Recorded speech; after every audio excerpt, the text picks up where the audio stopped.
Okay. This is interesting. I mean, the upcoming local government elections for November, set for November 2021. This is, this is embarrassing. But at the same time, it's exciting. I'm very ambivalent um, about these elections. Firstly, we've always maintained that a democracy needs to be tested for it to claim that it's a healthy democracy. South Africa has had one party in power since 1994.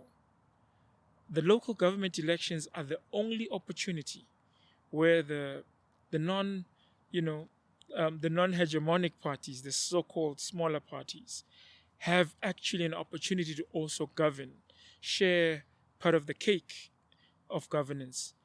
And so it's this particular one is quite exciting in a sense that for the first time we can actually see chances of what a post ANC government may look like.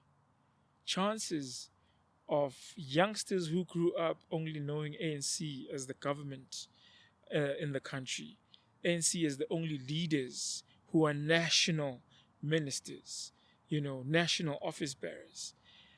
The ripple effect of these local government elections are going to be so strong that they will definitely change the face, or at least have the potential to change the face of the upcoming national elections.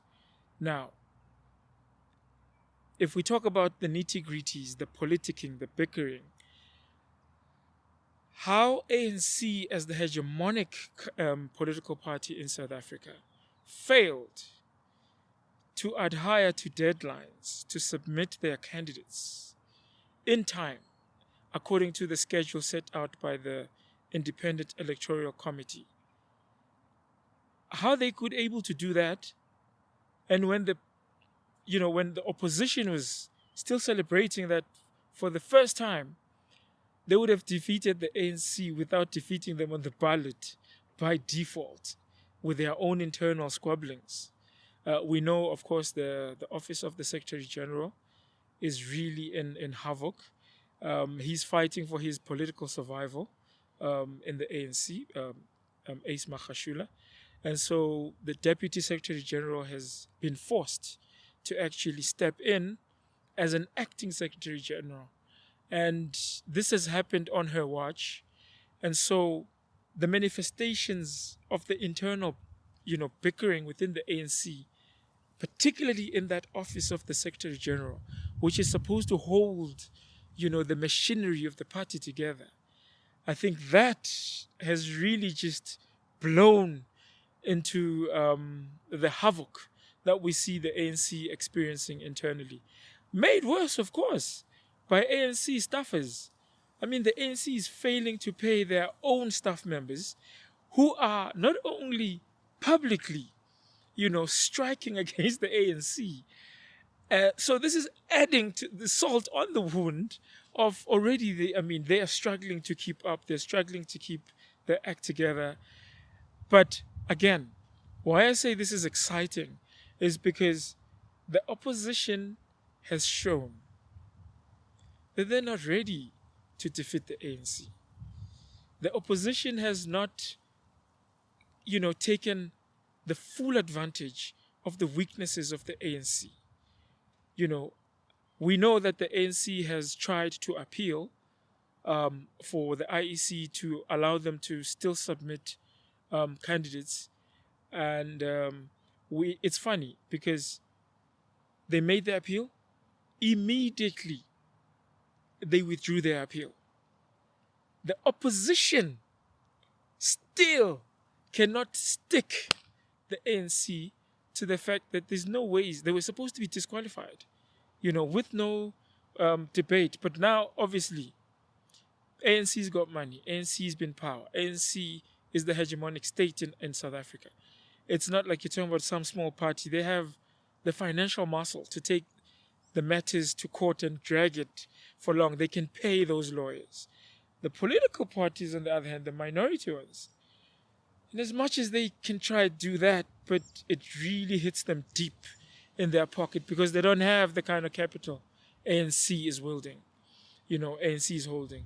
We know that as vocal as your Patricia de Lille from the Good Party, as your Julius Malema from the Economic Freedom Fighters, as Bantu Holomisa from the United Democratic Front, as vocal as all these opposition politicians are, DA as a party is strong, but as the head of the party, we know that they really are failing to swim, to really just take full advantage of really dismissing the ANC from the ballot paper in these upcoming municipal elections, which is sad.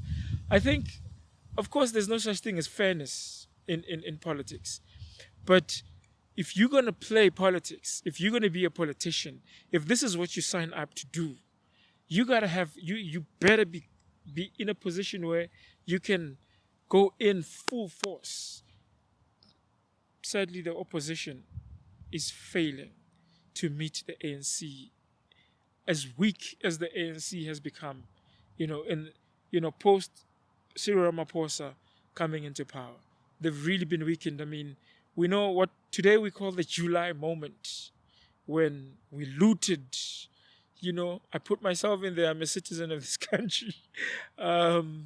We looted, and it is sad how that July moment, if anybody had a doubt that the ANC is on autopilot, that the ANC is torn apart within deep amongst the division lines of its factions, how on earth does the July moment not reveal to the public, to the opposition, to the international community, how weak the ANC government is, in terms of its governance structures? We were listening. I mean, you would hear Zizi Kodwa now, the new deputy minister of the security cluster, saying they still have not caught anybody or arrested anybody on terrorism charges. They have not. Everybody that they claim they've identified, the intelligence agencies have identified them, they've tracked their numbers, and they've been served summons, they're taking them to court.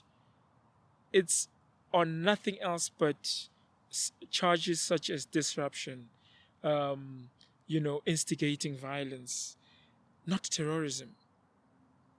Which begs the question, then what on earth do they mean by intelligence services? The gadgets, we all know now, we're on the fourth industrial revolution, leaning onto the fifth industrial. So they've got the technology to actually, have somebody on recording and put him up in terms of using that infrastructure in the court case to trial them, for terrorism. How is it that they're not using all these avenues? And I mean, I'm speaking as not even somebody who's in the intelligence services. I'm just thinking as a layman, it's government with everything that they have at their disposal. If they claim they have identified people, certain culprits, and they want to move in, as the president was telling us when he was addressing the repercussions of the July moment, then it begs a question. I mean, again, we are now in September. How is it that still nobody has been to jail? Given, of course, granted, they have to be taken to court. There must be, the legal bureaucracies that must be respected. But still, no accountability. And here's what's sad. Even when they announce suspects, it's ANC members. I mean, if the opposition still fails in these upcoming elections to really take the ANC where they need to take them, to the logical conclusion of kicking them out, whether it's by default, the ANC's errors, or whether it's by actually convincing the constituencies to not vote for these people, then, it's going to be a continuous jamboree. Some of us are always skeptical of any, party officials that go into public governance. But the future is not with politicians, certainly not with the older politicians.